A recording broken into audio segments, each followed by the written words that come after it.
Hello, beautiful ladies. Welcome back to Wamen Hour, where today we have a very special Wamen joining us. That is the Call of the Shield Maiden. Shall I just call you Shield Maiden, or is there a Shelley, something else I can call you? My name's Charlotte. Call me that. Charlotte, lovely name. Yeah. Welcome, Charlotte. Thanks for getting in touch to come on the show. I always appreciate getting new guests to give my usual panel a break. They do have lives, so it's great to have fresh talent on to give a fresh perspective. So if you'd like to tell us anything about yourself or why you wanted to come on the show, certainly would appreciate that. Yeah, well, my background is kind of like I was brought up Amish, so I'm used to very much like very conservative lifestyle, but just not politics. And then when I became a teenager, obviously all the politics online is leftist stuff. So I became a TERF or a radfem, whichever one you wanted to call it. But I didn't find that to be the best, especially when COVID came. And so now I'm kind of looking into more conservative stuff, but with the politics, if that makes sense. Yeah, I think I get that. I had no idea it was Australia Day. Sorry? Oh, I was just saying that's really interesting. I had no idea about the Amish background. I kind of just want to ask you about that for an hour now. But we can talk about whatever you want. And when you say the politics, do you mean the sort of conservative versus liberal, or I think in Australia they call it something different? That you're the liberal versus the your left wing is called something else, right? Labor. Labor, right? Is that it? Or the Greens. I mean, political parties. Yeah, that's Liberal Party versus Labor and the Greens. Okay, all right. So what's that been like when you say COVID? You're saying 2020 is when you started really getting into this, or what exactly happened over COVID?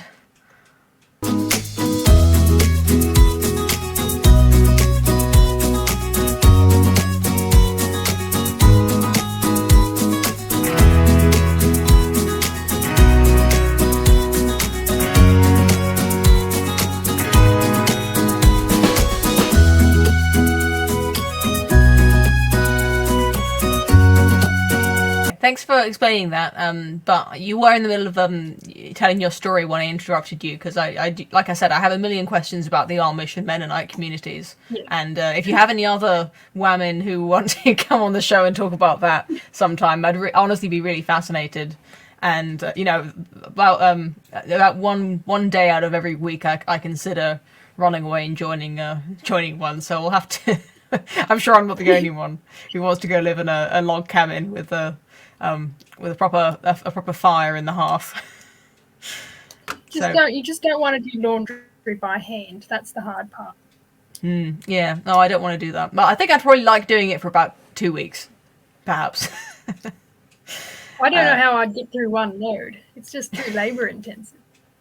Like making cheese is fine, but not laundry. After you deleted your social media and started texting your friends on Discord instead, what sort of brought you to wanting to be on Wamen Hour? Well, it was Australia Day this year. That's the 26th of January. That's the day that the first fleet landed in Australia in 1770 or whatever date it was. As a fun fact, they like to call Australia Day Invasion Day, but it's just a whole heap of convicts who didn't have a choice, so they're not really invading in the traditional sense of the word. But back to the matter at hand, I had probably been reading a few comments on some YouTube video, and I felt spicy, and I wrote this massive long rant about what is wrong with conservatives and women. Like, what on earth is something is wrong there. Like, it's not very welcoming and summarize that for me. Like, what was the video you were commenting on? I don't remember. I don't know.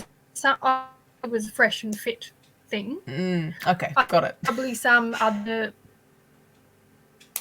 manosphere or MGTOW type video, but I think it's one time coming because, like, since COVID, that's 2020. So that's been a few years that I've kind of been aware of conservative YouTube, if that makes sense. And yeah, my rant was a build-up of many months, I think. But yeah, I wrote it all out, and then a friend of mine read it, and he suggested that I contact you. So here I am. Okay. Oh, great. Well, I'm really excited about that. I don't know if you saw was it 2 weeks ago, there was an episode called Bimbos where we talked about the Whatever podcast, which is, I've heard is somewhat similar to the Fresh and Fit, where they get they get hot women with bad morals to talk about their awful lifestyles to the shock and horror of everyone watching, and who can then make fun of them, and they can bemoan the decline of moral values. Yeah, I've seen some of their clips too. Yeah. Yeah, so I definitely understand the frustration, and there's certainly no shortage of men and women saying quite unkind things about women in general on the internet and on YouTube. But I, if you wouldn't mind, I do have my own slightly differing opinion about how about what it's like being a woman online. As you know, I've had a channel on YouTube since 2017, so that's getting on for 6 years now.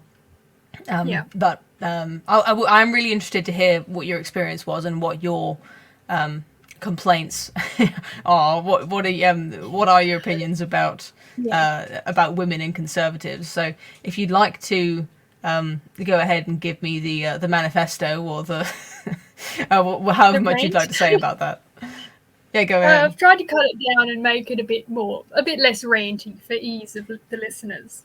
But yeah, for me, like one individual thing, like the Whatever podcast, that's one thing. But the problem I have is when there's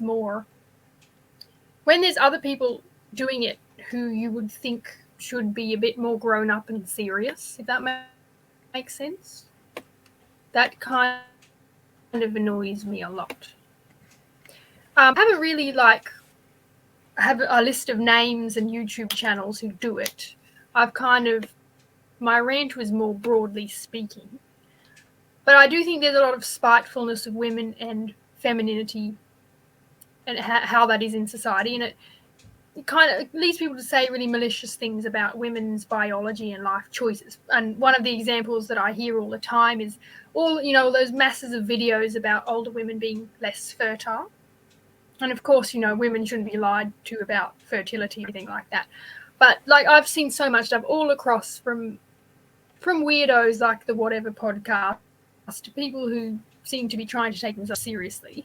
They like to just go on and on with jokes about women, the egg carton memes, and then there's just outright just it's not even a biological fact that going ahead and suggesting a woman who turns 30 is somehow fertile. 30 is so far away from menopause. You don't suddenly seeing autistic children when you turn 30, they also to overstate the risks. You're geriatric pregnancy, Geriatric pregnancy starts at 40, but 30, it's almost the beginning of the end. So it is, I agree with you that it can be harsh, but I think people should realize that 30 is like the end of the peak. So in your 20s is, where a woman will reach peak fertility, and she's perfectly fertile at 30. And like you said, the children will probably be healthy. But it starts to decline there. And then at 35, after 35, it starts to get a little bit more. The risks for autism and Down syndrome start to increase. And I think I think you're right. So I will let you continue. But since I started off talking about I did want to clarify about the fertility thing. And I do, as a woman who is approaching 30 rather rapidly, I'm driving straight into the wall right now. I do feel like it's sometimes a little bit overly mean-spirited. I think a lot of the Yeah. negative comments that women who are 30 get, it's just, it gets this slightly delusional. If you're already 30 and you're completely single, then you're running out of time because you still need to meet the man who will one day, father your children. So I think once a woman hits 30, the clock is ticking. If she's single, if she's married and she's already trying, that's perfectly fine, I think. Yeah. Probably would have been better if she started earlier, but late's better than never, right? So, but I think if you're 30 and you're only now figuring out that you should be with a man so that you can have children, I can that is a little bit late, and it is mean spirited to kick those women when they're down, for being for waiting around too long. But I think there's this feeling that they kind of brought it upon themselves by being too self-interested, too frivolous with their life, not realizing what they were frittering away, almost. So no, do continue though. We don't know what individual life choices a 30-year-old who has no children has. We don't know what she's been through. So yeah, I do feel it's mean-spirited, and because this is the thing about the Amish background I have. Like, these women are having between 1 and 3 children when they're in their 40s. Like, 5 children is a tiny family from my background. Okay, my mum had 7 kids. She could have had a bunch more. She had my last sibling when she was about 39. Perfect. So, like, I can see what the female fertility is capable of. Like, a woman who had 12 children, she did not age a day. Like 12 of them, no twins, all of them, she did not age a day. So, yeah, I see this as what women's fertility is capable of. And then you go online and, someone's joking about empty egg cartons and being mean. I don't think we should be going around making women feel horrible because they're 30 and they don't have kids. I don't think them seeing all this horrible and mean-spirited stuff from conservatives is going to make them want to look into conservatism more. Yeah, so that's I just see that something that's repellent to women. Because even I'm not 30, but I don't look at conservative men or women for that matter, making jokes about 30-year-old women's fertility and think that's great. You go, you. Like, no, it's just appalling. It's repellent.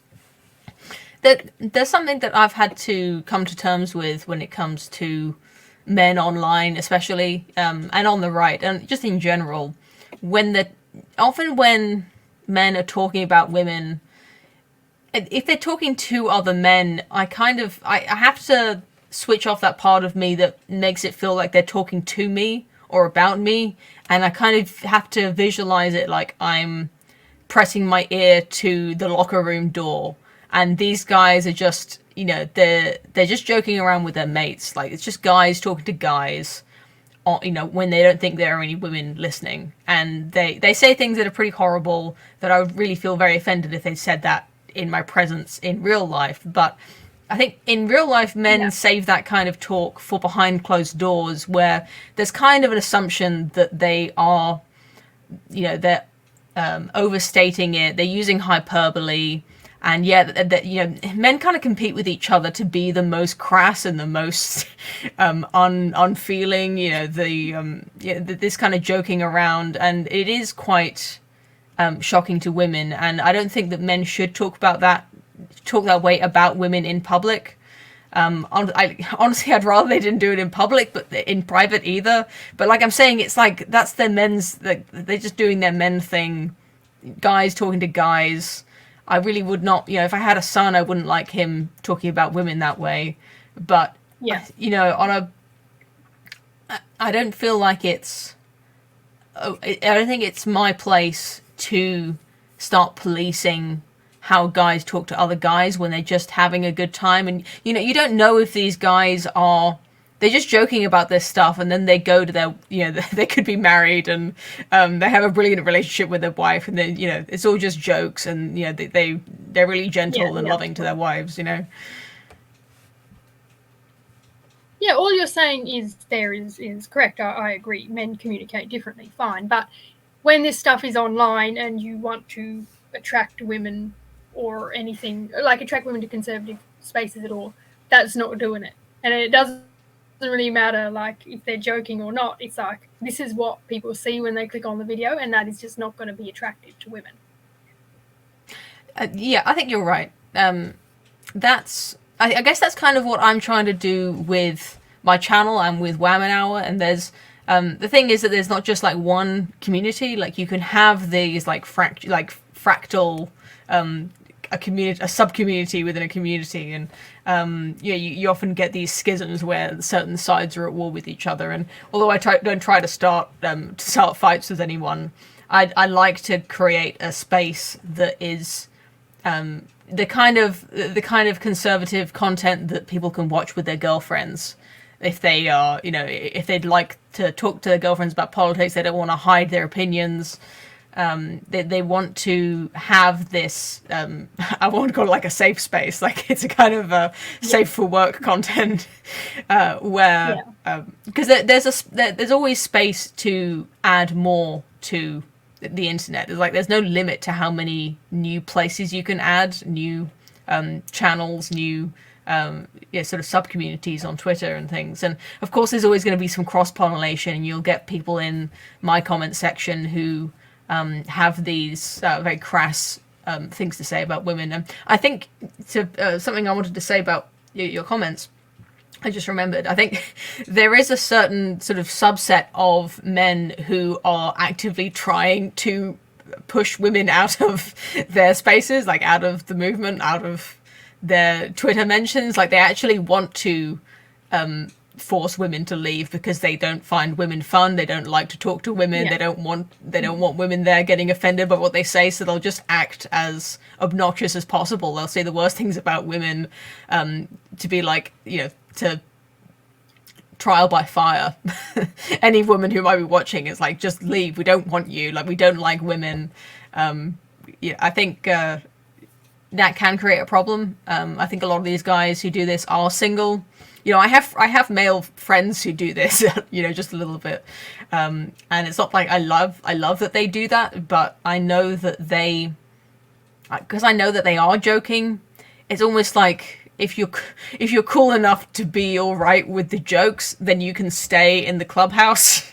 if you're easygoing enough to have people say that they hate women right to your face, and you're not going to be offended by that, then they may not mind you sticking around. It's like that's the test to see if you're cool, is to see if you'll let them insult you to your face. And some people just aren't okay with that.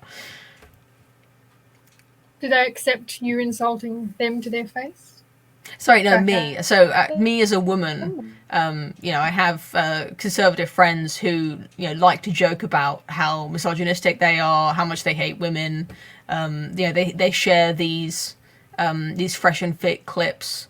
These bimbos online. They'll find sort of the worst clips of the things these women say, and then say things like, this is why women shouldn't be able to vote, or this is why I hate women, things like that.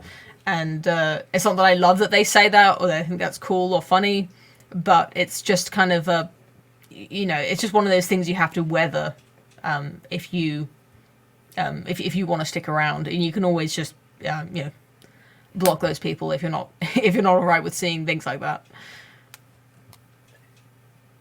Yeah, I'm wondering if that comes in with the second point of my rant. I've noticed this a lot, and I think it's more with men who have big problems with women for whatever reason. Maybe women don't give them enough attention, or they've had terrible experiences, but definitely men who have a serious issue with women. But I think the reason I've included in my rant is I've just seen a bit too much of it in people you would think would have a more balanced view. And that's just, the strain of thought is that women are kind of mostly somehow to blame for all or most of the problems in the world today. And I do want to add, obviously a lot of the conservative or alternative media and all that stuff is dominated by men. So, it's understandable men are looking at things things from their point of view.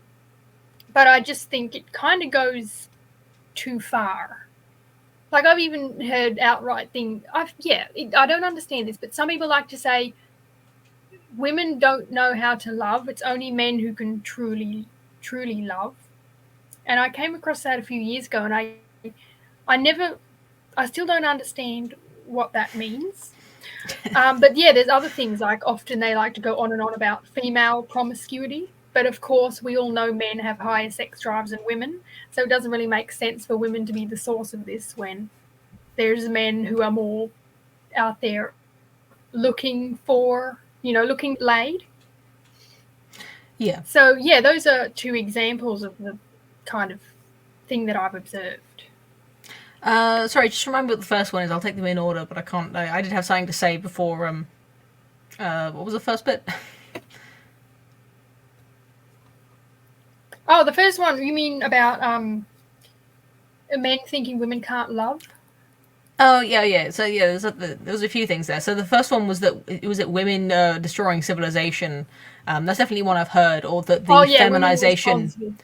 Yeah, so the feminization of society, which is both women getting more power, being in charge of things, and also I think men becoming more feminine is another one that I hear a lot.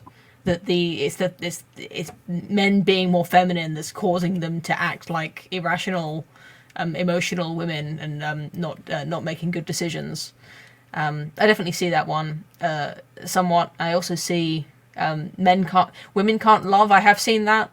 I think the kind of guys who say that, this goes for all of these things, by the way. I was going to say that there are men who don't have a single positive female influence in their life. Like they don't have a sister. They don't have a good relationship with a sister or a mother or a cousin or a co-worker, and they definitely don't have a girlfriend or a wife. And that's probably mostly due to their own personal faults. These guys who really do hate women and can't form a positive relationship with a single woman, whether it's platonic or a family relationship or a romantic one. It's probably also like 10% due to bad circumstances, like bad situations that have set them up to fail later in life, I expect. But I do see with some suspicion men who are not able to form meaningful, loving, sort of intellectually engaging relationships with women, or have never had that kind of relationship with a woman. They do tend to have this overly simplified idea of what a woman is, and whenever they see movies and TV and the news propping up women, saying how great women are and how we need to celebrate women, they're so smart and capable and strong, it's kind of just like rubbing it in their faces that they've never actually that they've never been able to like form a positive opinion of a woman in real life. It just seems like a complete juxtaposition with their personal experience. So that thing about like women not knowing how to love, I just feel like that's you either get that from men who've never had a woman in love with them, or who they've been like massively betrayed by a woman, like they've gone through a bad divorce, or she's cheated, or something. A woman has treated them so badly that they're just going online seeking reasons for why this has happened. And I think that's not an inconsiderable number of people. And but there is something to that thing about love. I don't know if I've said this in a stream before, but I'll say it again here because I think it is interesting. Where once I started to really understand and look into the differences between men and women, I started to see a really big difference. The closer you get to the act of making babies, like reproduction, that is anything to do with sex and love, this is where the differences between men and women are maximized. So if taking men and women out of that zone into a completely boring, banal environment, like making decisions about breakfast cereal, men and women aren't very different. But the closer you get to that romantic, reproductive, child-rearing point of, you know, those aspects of life. I think men and women get to be very different, and that does include romantic love. And I think the way that men love women is very different to the way that women love men. So that if they were able to see objectively how the other side experiences it, it would look like a completely different, almost like a completely different emotion. Because when, for instance, when a woman loves a man, putting it the other way around, the way the woman loves her husband or a man that she's falling in love with, what she really loves about that man is his competence. She respects him. She's interested in things he has to say. She thinks he's funny. She thinks he's strong or protective. There's all these things that women love about men that if those things were in a woman, men would be indifferent to it or completely... they might even be repelled by it, right? So that when a man loves a woman, I think he feels so protective of her that he, like, these men who say that women can't love men, I think what they're saying is that sort of protective love, that vulnerability that men love about women, there's no, like, it's not symmetrical at all. So women don't feel that protective instinct, that sort of self-sacrificing instinct, that love of the vulnerability that men have for women. And when they find that out, they find out that women aren't loving them the way that that men love women. It seems like they just don't feel loved at all, because that respect and that interest that women have in their personality and their competence, they don't really understand. They don't. It's like they don't understand that at all as being love. They just think that's like, oh, he's useful around the house, so I kind of appreciate that. Is that making sense? Yeah, I mean, I would agree with all that. Because I do think with that one in particular, it is kind of a niche segment of YouTube, for example, that's saying that kind of thing. I haven't really noticed that more broadly, but the one that I do notice more broadly is the one that, you know, women are mostly responsible for the majority to blame for a lot of the world's problems or society's problems. I think that one is far more common than men saying women can't love. Yeah, no, I think I do agree with that. And I would say that for all of these things, like the very worst opinions that anyone can have in the world, you'll always see those more because the people with the worst opinions are the people who are also the worst at regulating their own output into the world. They'll be the most vocal about their stupid opinions. Like, it's a really infuriating law of the universe that the people who know the least about how the world works are also the loudest about telling other people about how the world works. Yeah, I just think for any woman on the outside, so to speak, looking in and seeing massive amounts of men sitting around critiquing women when, you know, we all deal with men in everyday lives. We know they're not perfection. I think that doesn't make women feel welcome at all, I don't think, because, you know, I don't think men like that are going to listen to anyone critiquing them. So yeah. I think it just makes women feel they're not welcome in the space. There's nothing for them there, and they're not wanted. That as well. Yeah, I think that's where I think you're correct. And that stuff is much more popular with men than it is with women for that reason. But I think that there's plenty of right-wing content creators on YouTube, Twitter, everywhere that's popular. You can find much more positive opinions about women, but much more inclusive right-wing spaces. Especially people like Jordan Peterson, who gained massive popularity on the right, despite not being really right-wing himself.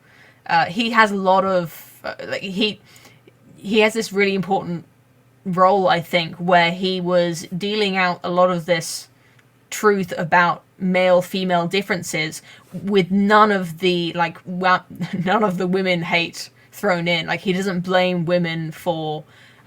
for any more than he blames men. He doesn't. He obviously doesn't hate women or consider the decline of the West to be women's fault. He doesn't engage in any of these points that you've said.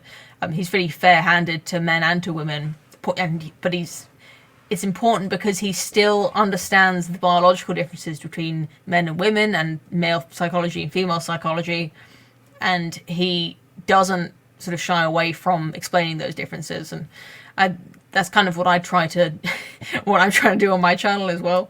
And there's plenty of space for that. There's people you can look for, and yeah, if you scroll to the comments section, you're going to get plenty of women hatred. And that's, yeah, it can make you sad, but really this is just the kind of stuff that men say about each other as well. They don't just direct this towards women. There's also plenty of really unkind things about all kinds of people on the internet. You know, people of different races, but you know, men who are gay, men who don't lift weights, men who are fat. Like there's if you go on the internet, there's really unkind things to say about every kind of person you can think of. So I don't feel that women are maligned much more than men, but I think women we tend to take it a bit more personally when we do see it, and I'm certainly guilty of that. You know, getting a little bit offended when I feel like some negative comments about women are being directed at me or including me. It's uncomfortable. I don't like it, especially if it's not accurate. It can be, like you said, very off-putting. But honestly, through having my own channel and just drawing people to watch my videos and my streams who are interested in what I have to say, I can tell that there's plenty of people on the right who are very positive about women, or you know, even-handed at least. They're not disgusted by women. They're interested in hearing women's opinions, and I believe that the people you're complaining about are very much a minority. But like I said, a vocal minority. A very loud minority, one that's shouting. Every time you open YouTube, they're shouting at you.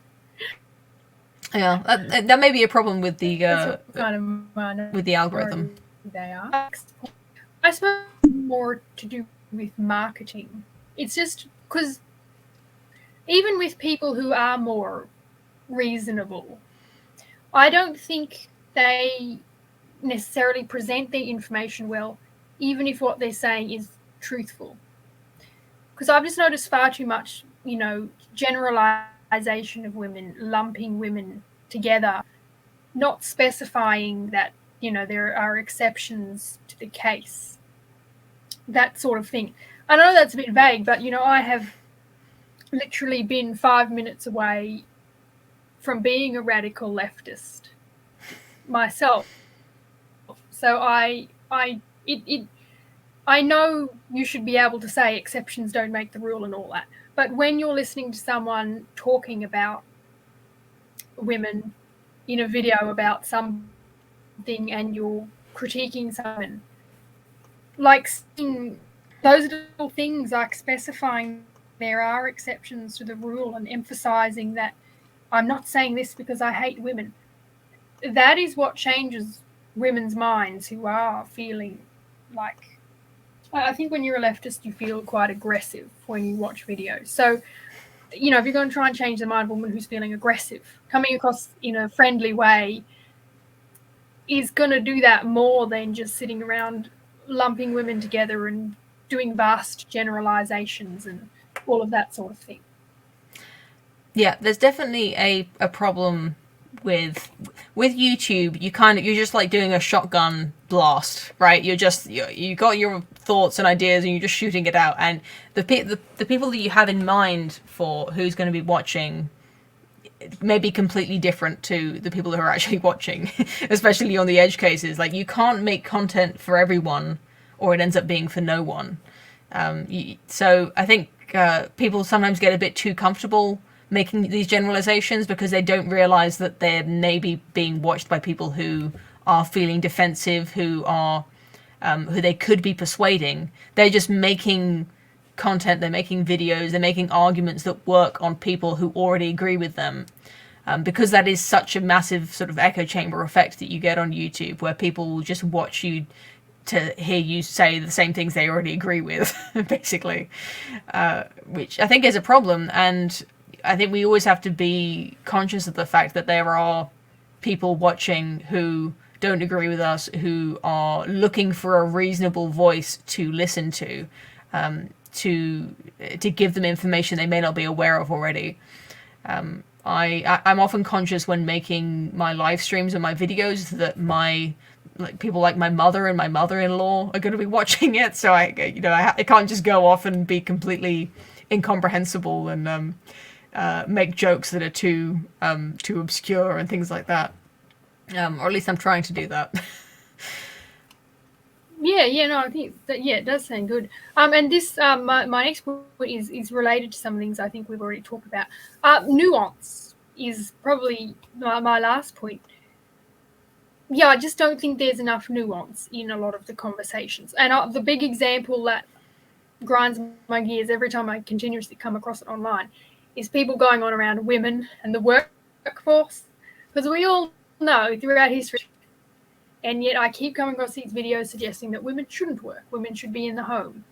And not only is that ignorance as to the reality of history, it's also not necessarily something that all women can do these days for a variety of reasons, whether or not they can't afford it, or they and it really, because you can find fulfillment in your job. Like, that is a thing women can experience, and they might like to continue to work even if they have kids. And I just think, like, that is a big thing talked about, on the conservative side, and I don't think it's being talked about with enough nuance. And I just think it just makes people who are talking about it come across as a bit ignorant, and I think something that will also repel women, because it just sounds so out of touch with the reality of women's lives.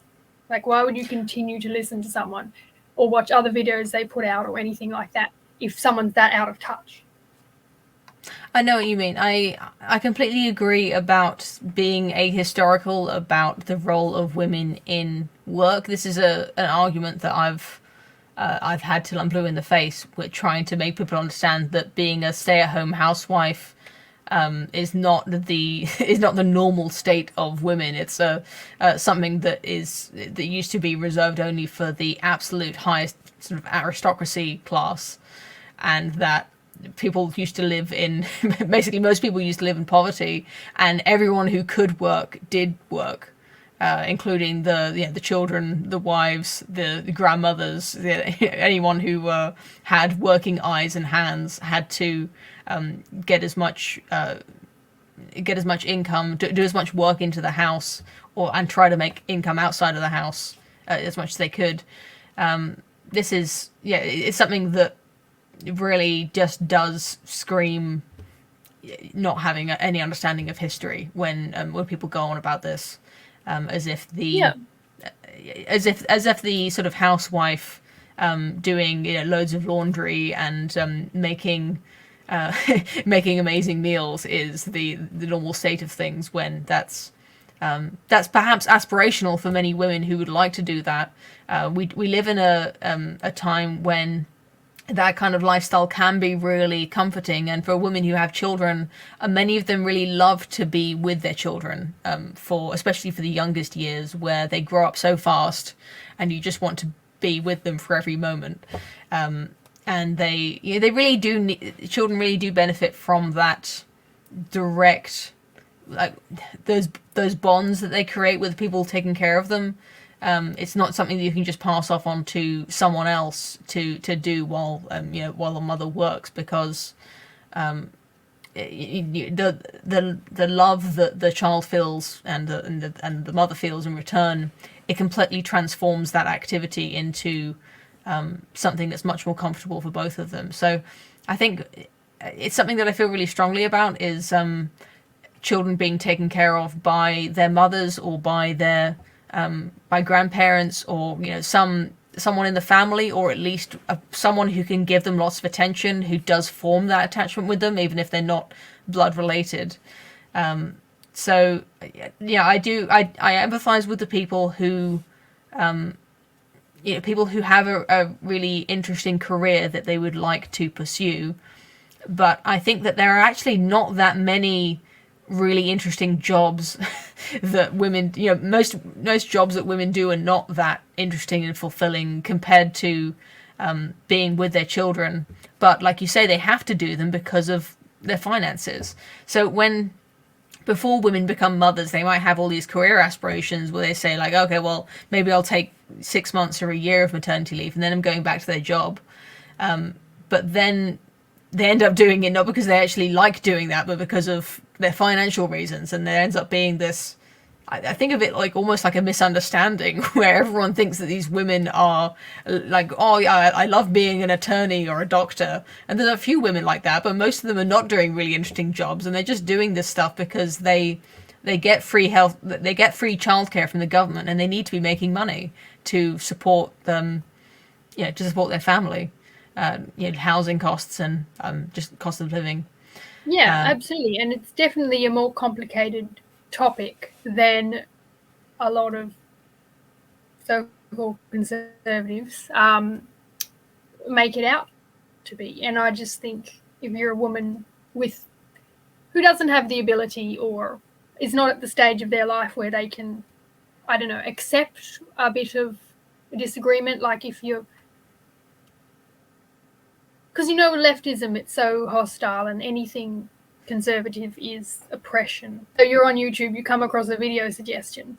If it makes these people, women and working, sound like idiots,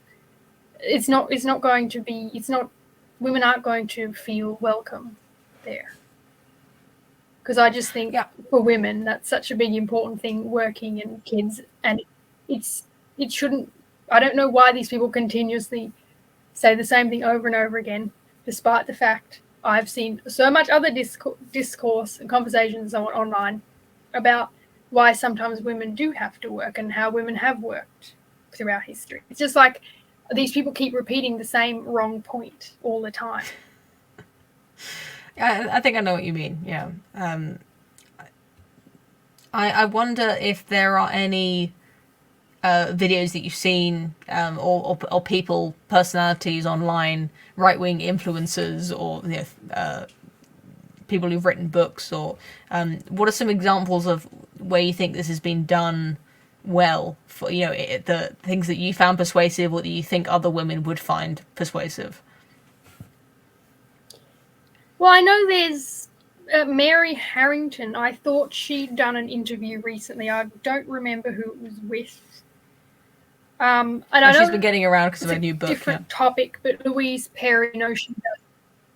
Yeah. So both of those women, I don't know the details about their domestic life. I know Mary Harrington has children, but both of those women, I think they are good advertisements, if you will, for a woman if she were to want to get away from the left, or if anything was going to persuade her to think differently, it would be women like that, both of them, because they don't come across as oppressed housewives.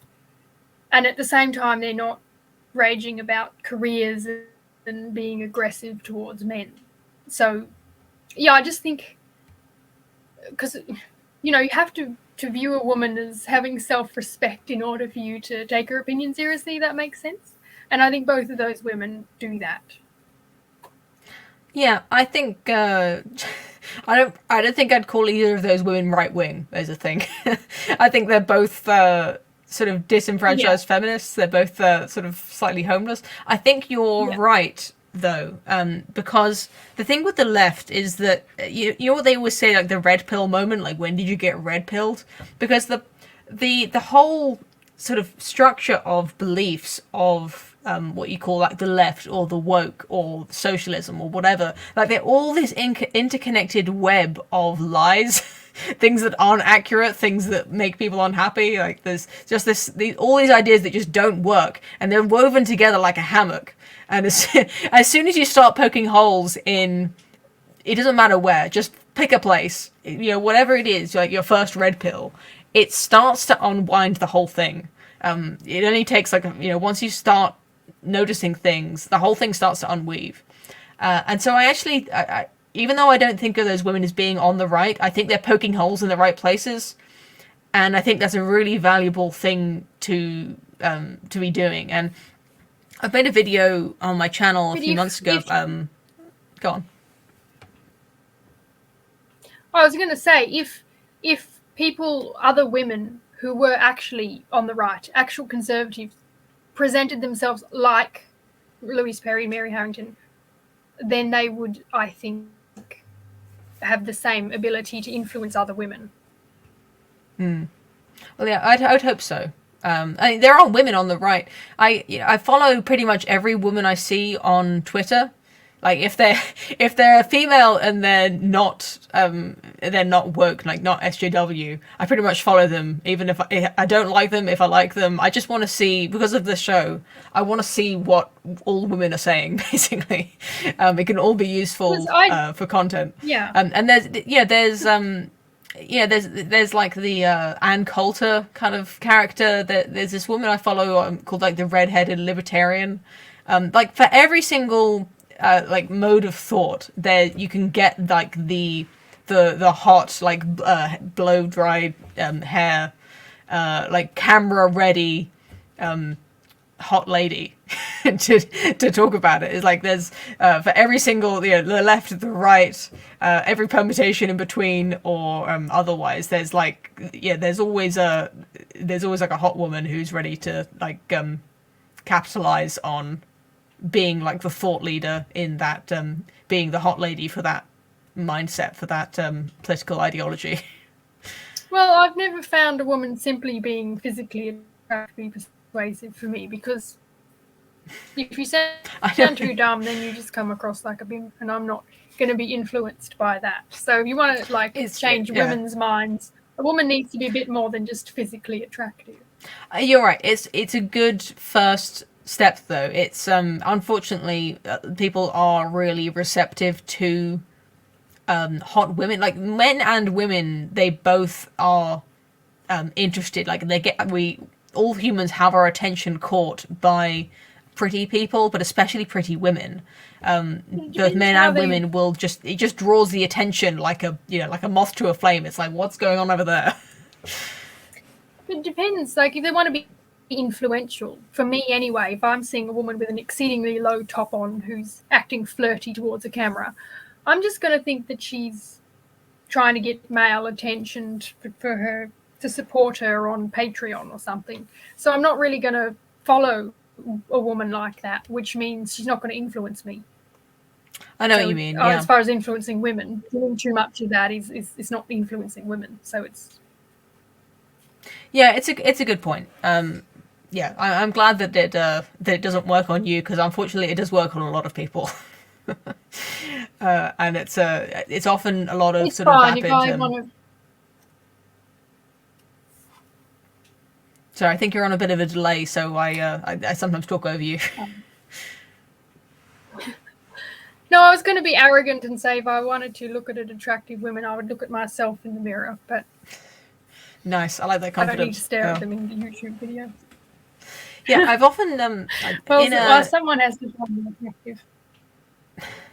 I was just going to mention the pipeline theory of that I brought up in a video a few months ago, where there's this problem on YouTube or anywhere where like there's so you take like typical woman who's been indoctrinated into to feminism, to leftist ideology.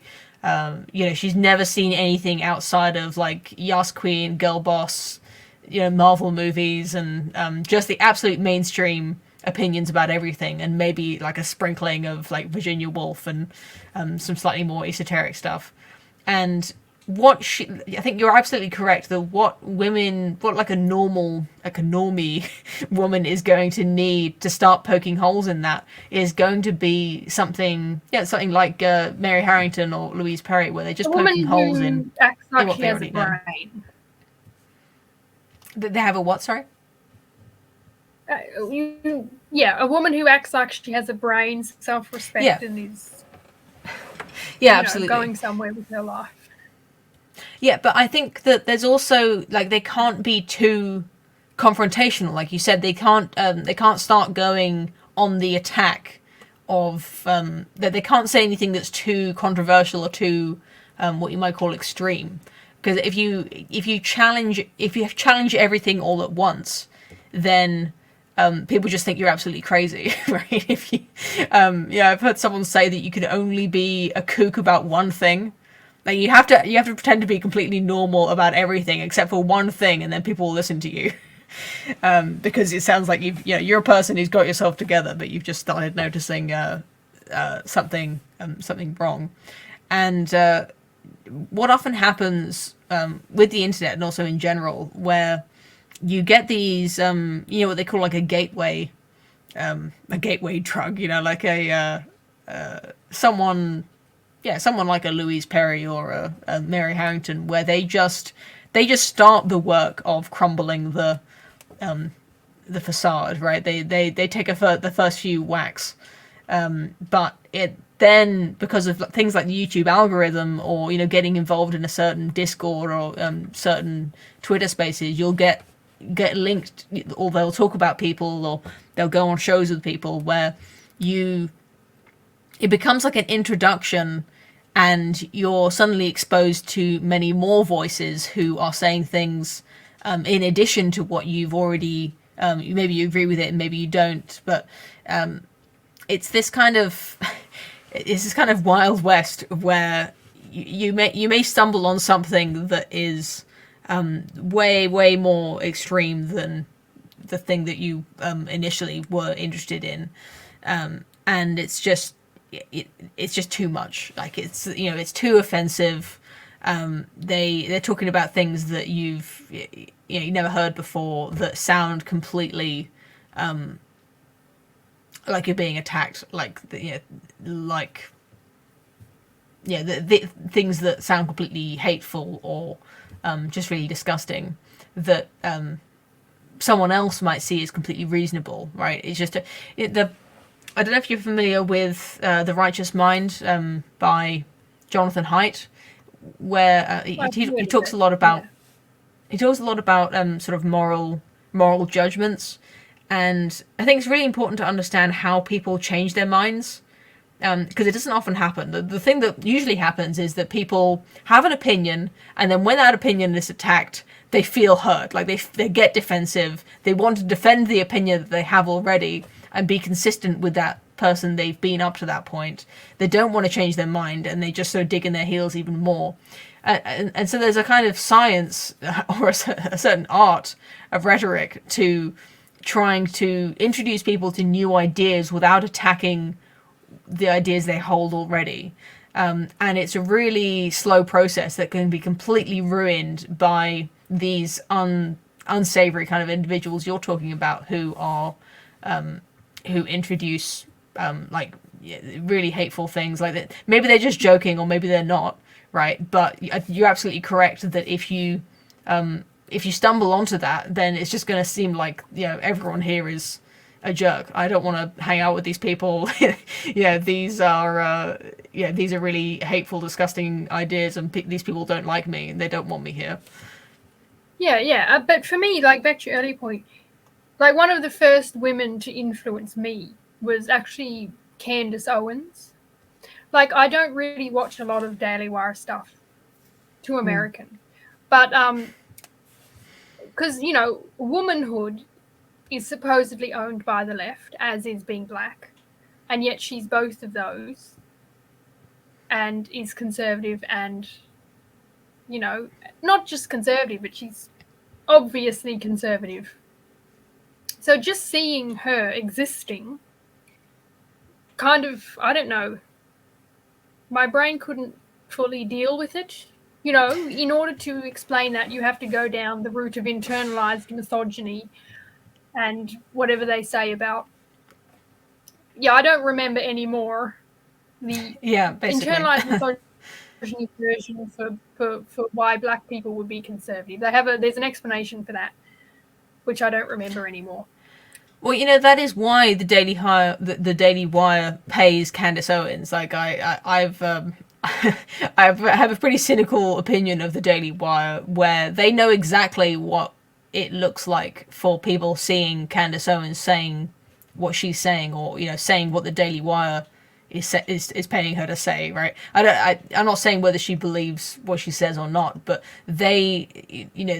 Candace Owens is who she is now. She has the job she has now because of her race, because she's a woman, because that is shocking to people. It's that's why she gets that's why she's on the Daily Wire. If a white man was saying everything that she says, just as articulately, just as persuasively, it wouldn't have nearly the same impact, and she wouldn't have the same amount of she wouldn't have the same platform she has now. And that goes for me as well, to some degree. Good marketing. Yeah, no, exactly. It's a product. The Daily Wire certainly, they want to sell their subscriptions. They want to, but they also have their own ideological goals where they want to persuade more people to their point of view. And they do it very well. I think it wouldn't be a bad thing if people, taking your advice, understood this principle of trying to appeal to women instead of just giving women up for a lost cause and then slandering them and saying things that aren't historically accurate all the time. Like whatever Candace Owens says, yes, she's also a mother, but she has a career as well. She's doing, both of those things. So she doesn't come across as, well, I haven't gone down the route of trad wife TikTok, but if you're trying to appeal to leftists who are told conservative women are oppressed and stuck in the kitchen, etc. Well, someone like Candace Owens, who's none of that thing, well, half of the arguments against her are gone because she's not the things that it's claiming about conservative women. What do you think of trad wife TikTok then? Or what you know of it?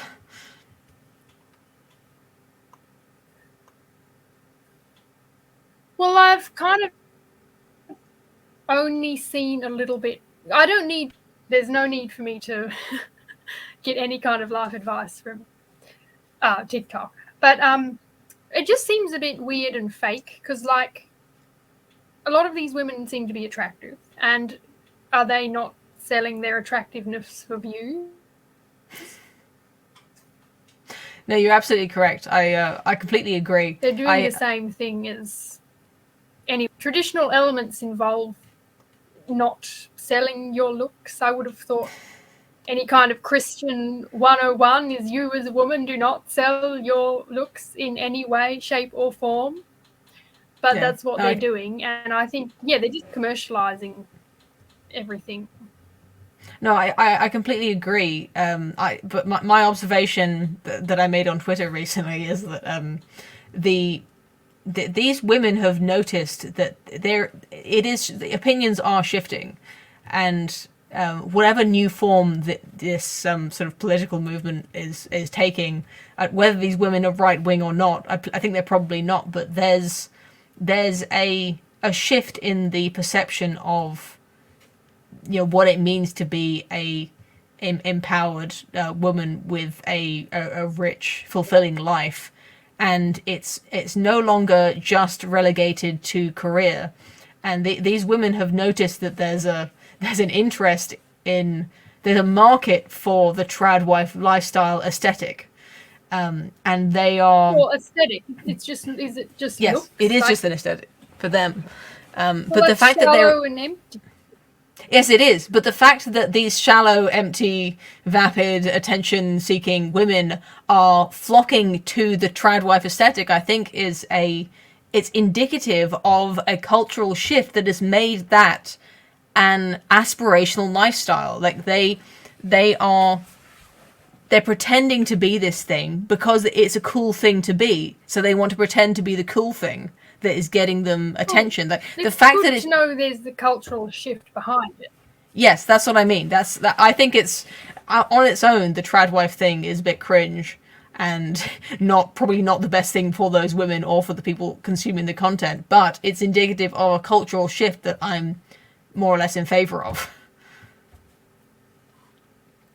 My pithy point on my pithy point on Twitter is that when you could tell when video games were starting to become cool because women were pretending to like video games. Like they were, I don't know if you saw these back at 10 years ago or whatever. Women were posting pictures of themselves like licking Xbox controllers and Oh God, that's going gross. like, oh yeah, I'll play video games with you, like being Aren't trying to get a women still- boyfriend. Oh, sorry, go But on. aren't women still today pretending to like video games? I wouldn't have thought that that's changed. Like what all these Twitch streamers doing, that's not Yeah, there's plenty pretending of that. Yeah, well, they probably do genuinely like video games on some level, but yeah, that's my point. Is that women can tell which way the wind is blowing, culturally, and they're flocking to that thing to get more attention, and it's now men don't have to be ashamed of liking video games because it's so cool that even women are doing it, and women who don't even like video games are pretending to like video games. Yeah, I understand. This is an online indicator of a cultural shift, but I just think it is shallow aesthetics. It is selling your looks, and it is just the short attention span of TikTok, the problems with being online all the time, the problem with presenting a fake life, all there. So I wouldn't view trad wife TikTok as a positive because it's the same problems as any other TikTok. It just happens to be different content. No, absolutely. I completely agree with you there. That's an hour. We usually do an hour on Wamen Hour, so I will wrap up soon. But is there anything else you wanted to share? Any more points?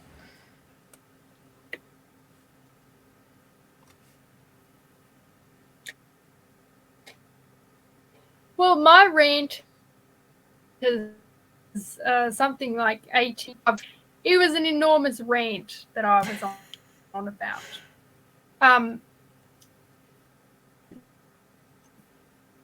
Like one last thing that I've noticed a lot of, and that is just the advice put out about women, how to deal with women.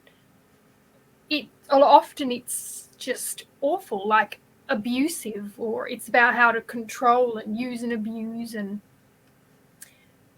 there's two reasons I think it's really bad. One is that some slightly naive man might listen to it, try it on his girlfriend or other women, and then he really will have relationship issues. And the other thing is, I just think it's lining women up for abuse, like, which is really a really bad thing. And I just don't like. I think it has something how all online all of the time. So people are getting their information. So they're taking info off online and applying it to real life. I think that's kind of why some men view women negatively, because yes, if you sit on the whatever podcast and watch that for hours, you're going to think women are awful and shallow and vapid. But I mean, my experience is meeting women in real life. Women are not anything like. I've rarely met a woman who's like the whatever podcast. I've met a lot of normal women, but hardly any who are like that. But yet it seems some men are out there thinking most women are like those women. Yeah. But yeah, I just think, absolutely. the online advice for women is dreadful. And I just see it as a shame, really, that innocent men, if you will, are being led astray by online advice about women, and it's going to reckon advice is not reality, and when they apply it to reality, you will cause them trouble. So I know this is, I'm talking mostly about women, and I think this does negatively affect women because women have to be on the receiving end of men's behaviour, but it's something that's going to affect men as well, probably already has. Yeah, I think I think you're right. I think that there's a really, I don't think people really understand dating and relationships nearly as well as they think they do. Like it's kind of like dieting, where it's just $1 million industry where if you can come up with a theory that sounds halfway plausible, it doesn't matter if it works or not, because people are gonna listen to you, and if it sounds right, then they'll believe it. And if they try to make it work, maybe it will and maybe it won't. But I think that what we're seeing with this really bad, especially this manipulative stuff, is almost a response to, I think, mainstream dating advice being so terrible as well, where there's a real problem, I think, where the dating technology that we're using now, people getting on DMs or having these social media profiles, having these dating profiles online, it just sets men up to fail in most cases. Like, there are very few men who actually know how to use that properly. When if you just stick a man in front of a woman in real life without any dating advice, they have a pretty good shot of liking each other, because that's the biological imperative. Like, we need to, people pair up, they fall in love. It's been happening since as long as there's been humans, and there's a massive industry in making it seem so much more complicated than it is. And unfortunately, that industry is booming more than ever, because these dating apps are so bad for most people. And a lot of men are just getting nowhere with women by trying to send them messages. Right? It's such a bad way of courting women, and Yes. most men just can't do it. So they're having no success, and they're just looking for advice, and a lot of it is really bad. And really, there's, not that I'm the one to do it. I never sort of dated in my life, and I've certainly never tried to court a lady. But I think that there is a gap in the market for good, healthy advice on how to talk to women, how to date women, how to have a good relationship, without trying to, like, gaslight or mentally manipulate your partner, or, like you say, abuse them. Really bad advice. There's also bad advice for women on how to nag their husbands better. It's just it's a real dumpster fire out there. Yeah, I've been on Tinder. I know it's a dumpster fire. Oh no! Get back to the Mennonites. Can you find a nice boy there? Don't go on Tinder. Well, I don't know. Are there any Mennonites in England? Not that I know of, no. Unfortunately. Plenty of guys in the. I'll set you up with one of our viewers. I'm sure there's some very very eligible young men who are looking for a fair maiden to marry, and you said that you're go on. Oh no, I have men coming at me from all sides since arriving in England. Like, there's no, I don't know why. I got here 4 weeks ago, and I'm sure I've had at least 4 men interested in me since then. Like, I don't know what it is about England, but I don't understand. But there they are, all of them. Well, good job, you. Find a good one. That's all I can say. Well, that takes time, so Yeah. Oh well, good luck. Any more points on your on your list? Your rant? If I go on, we'll be here for 5 hours. Sorry, when you about 15 minutes ago, I thought you said that was your last point, which is why I was comfortable wrapping up the show. But I am interested, and Well, I if you have more, then hit me with it. And I've gone through 5. We're gonna have you back for another Well, Wamen one hour. of the things related to marketing. Go on. Yeah. I mean, that if that works for you, or do you want me to continue? Yeah, go on. Just a bit more. Okay. Well, I'm starting to enjoy myself really now. It's related to marketing and men being men, and you were saying how men communicate with each other different to how they talk to women, and I would agree with you. I think smart men keep certain things for the locker room and never say other things in front of women or where they're being recorded. But I just think, going online and seeing men making sexist jokes, like, I mean, jokes can be funny, and I don't think all should be killed for sexism because they say a sexist joke. I mean, I've said a few in my time.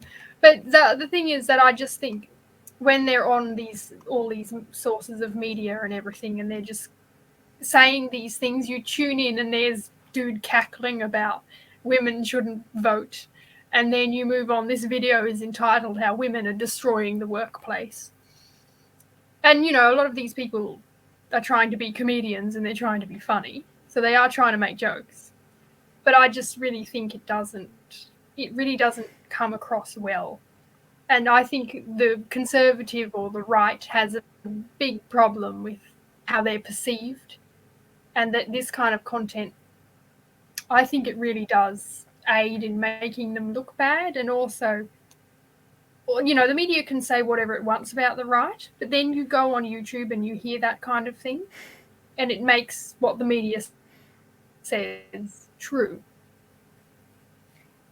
Yeah, good point. Yeah, be better than the mainstream media want you to are saying you are. I think that's good advice. Yeah, it's like they're just fulfilling the leftist media's prophecies and enjoying themselves. But yeah, I think like the point about marketing is a lot of what I have, because there are channels that are talking, and I kind of would remove them from what I'm about to say, because clearly they're talking to men.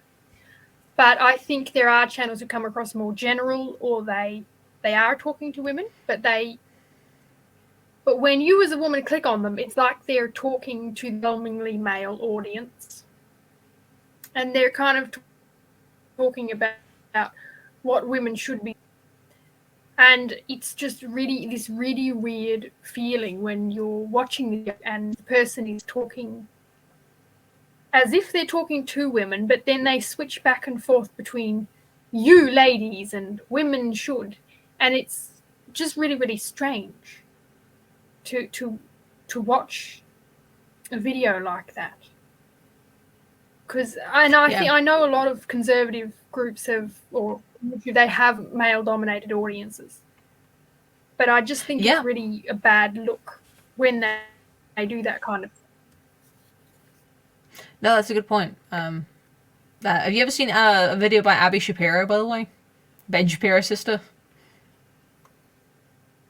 Oh, I'm familiar with her work, yeah. She's, so she does, she started sort of a podcast, but she does a lot of videos about sort of modesty and sort of being pro-life and a few of these big issues that women have get pretty offended by. You know, if you tell women that their clothes reveal too much, that's a personal attack on a very high level. You know, that's really violating sort of social norms to tell a lady that she should cover up. If you said that to a woman in person, I mean, that would be extremely offensive. But the thing about Abby Shapiro's channel is that she genuinely does seem to be talking to women, but she's talking to other religious, modest women in a way that actually comes across as very sincere. So that's why I actually really love her videos, even though I don't always, I don't have like the highest opinion of her as a thinker, but it's really interesting to see that kind of channel where she's being judgmental about women and women's choices, but with a sort of compassionate angle to it. I've seen her videos. She's definitely talking to women. Like, she's not talking to men at all in any way. So it's a woman talking to women. It's not nearly as bad as seeing a man stumbling around somehow talking to women, but not at the same time.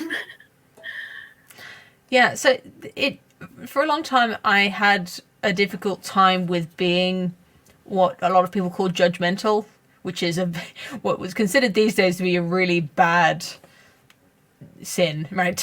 To judge other people on things that, they're not hurting anyone, like why do you have to question that lifestyle or that choice? Things like modesty, where Abby Shapiro is really unapologetic about saying, if you present yourself like this, you're showing off that, how do you think men are going to see you? How do you think they're going to approach you? Like, what signals are you giving to people about what kind of attention you want?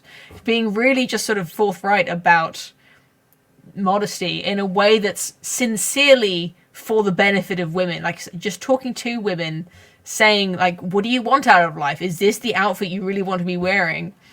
And she does that extremely well, but it's, like I said, it is a really personal issue, but clothing, sex, relationships, all of that.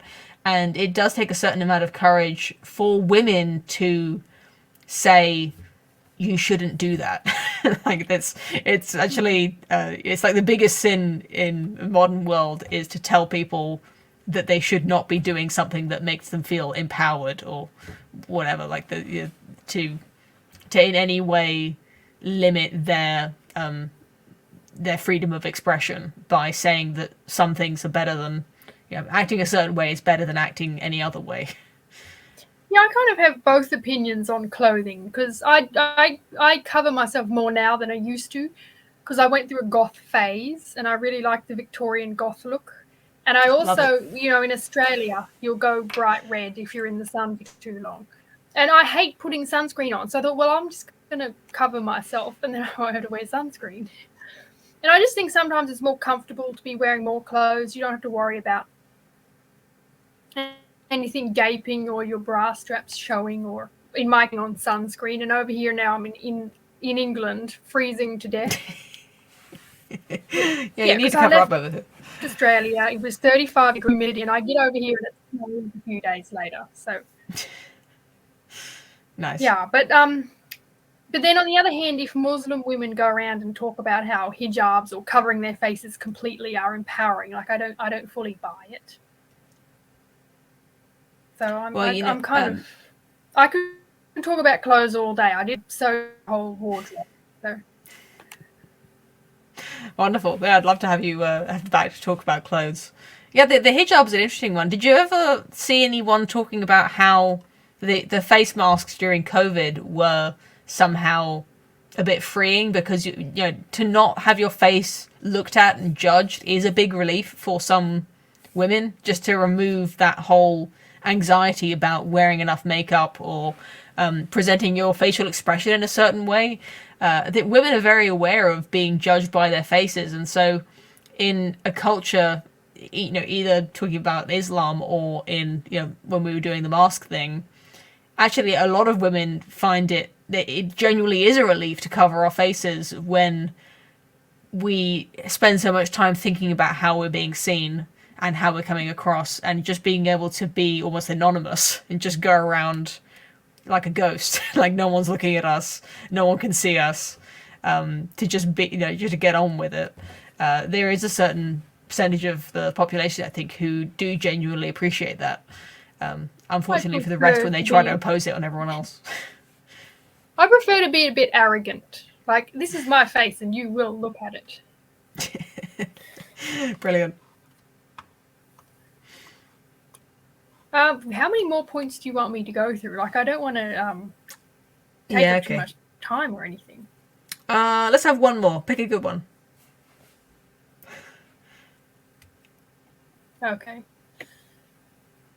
Well, I can combine 2 points.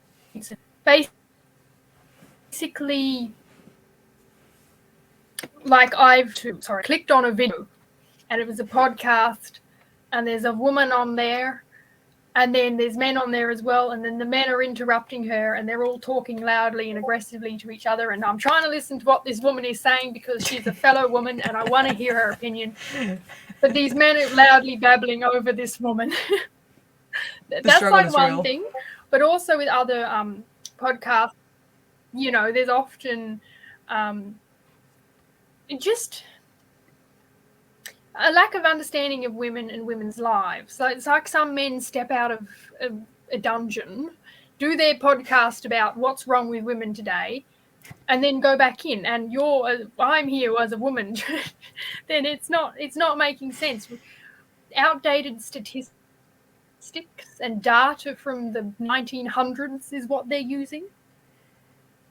And I just think if well, there's 2 points. In order to appeal more to women, people need to sound as if they know what they're talking about and use proper statistics, because I do think the problem is you bring up statistics to prove a point.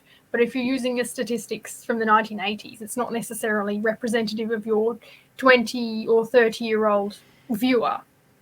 The other problem as far as women being talked over, like I know men don't like women who become like men and become aggressive. Men want women to be soft and feminine. Okay, great. But that means women aren't going to be loud and aggressive and talk over men, be aggressive on a podcast. That means men have to be aware of that and make sure women are included, because it's just so awkward watching some poor woman sitting there on a podcast saying nothing for an hour or more on end. I don't like that. That's been me. Believe me, I've been there. Such a relief being on my own live stream where I can be the one bulldozing over with other people. Yes. You're absolutely correct. There used to be a lot of etiquette around speaking to people, how it was going to work with having, women and men talking to each other. There's a reason why there was a very strict etiquette about, who speaks first, who sits first, how to talk, how to listen, all of these things where, in a society where people understood gender differences, there was an understanding that it was polite for a man to ask questions, to pause and allow other people to join in. I'm sure that there's been rude people throughout society, throughout all of human history. There are always going to be people who are not aware of how much they're speaking over others, and they just want to make their own point without listening.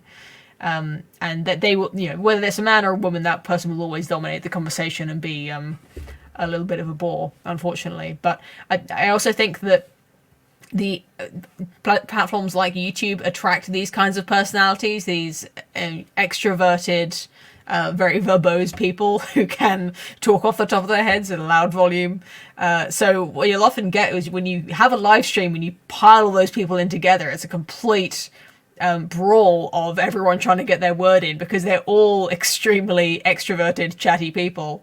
And unfortunately, even if you're the loudest woman in the room, if you're surrounded by a bunch of loud men, it's just not going to be enough. And I think it's a good case for good old-fashioned chivalry and politeness. Yeah, if they're going to invite women on, if they want to have these women be able to influence other women, they have to specifically make sure they give these women time to speak. Because I find women interesting. I do. I know people, some men, some weird, strange men seem to think we women hate each other, but I don't think that is true for most women. And I do, when I click on a video and there's a woman there and she's not saying anything and all these men are blabbing away, I click off it. Well, especially if they're talking about women, right? I don't want to sit there. Exactly. That makes it even worse. No, I think you're right. It's another one of those cases where I think having the, what you might call the grown-ups in the room, I kind of have an elevated level of respect for men who are married, who, men who have had to make their life with a woman work on a daily basis. They, I believe, have a slightly elevated understanding of women, how to deal with women, the women problem in society. Even if whatever their opinions are, I tend to have just a little bit more trust in their judgment regarding women, and also their behavior towards women tends to be a little bit better. That they actually have maintained their marriage, and they seem to, they just are the grown-ups in the room, in my opinion. That's how I see married men compared to the younger men who are kind of going off half-cocked and joking and having a great time being quite crass and crude. Yeah, I think maybe marriage mellows men out a bit, but it does improve them. Yeah, well, certainly for some things. I think if what you want is a an excellent soldier or a barbarian, then perhaps marriage might not have the effect that you'd want. But for a modern civilized society, I believe marriage does improve men. And there are going to be people who are watching this who don't agree with me, but that's my opinion. Yeah, I'd agree with that. Okay, well, I hope I haven't bulldozed over you too much today. Like I said, there's a bit of a delay with your. I thought you were in Australia, but if you're in the UK, I don't know how to explain it. But you're just just a second behind, so I sometimes didn't catch when you were about to start talking. So I'm sorry about that. I do want to hear what you have to say, and I'd love to have you back on for another Wamen hour. Is there somewhere that I can point people to who want to hear more from you? If they do you have a Discord server or a channel or anything like that? So the name on the screen, Call of the Shield Maiden, like if you search that up on YouTube, and I have a Substack as well. Oh, great. I had no idea. I'll definitely sign up to that. I'm not overly active on them. But yeah, I'm not overly active on them, but yeah, they have some stuff on there. Well, if you'd like to come back, then I'll hit you up on Discord again to get in touch. But until then, thanks so much for coming on and sharing with us. It is really refreshing to hear a new perspective, and I appreciate that. So if you're watching this, do leave a comment, and we'll see if we can persuade Charlotte that there are civilized men out there who are in YouTube comment sections. So I hope you. I hope you had a good time, and thanks very much for coming on. Thanks everyone for watching, and I'll see you again soon.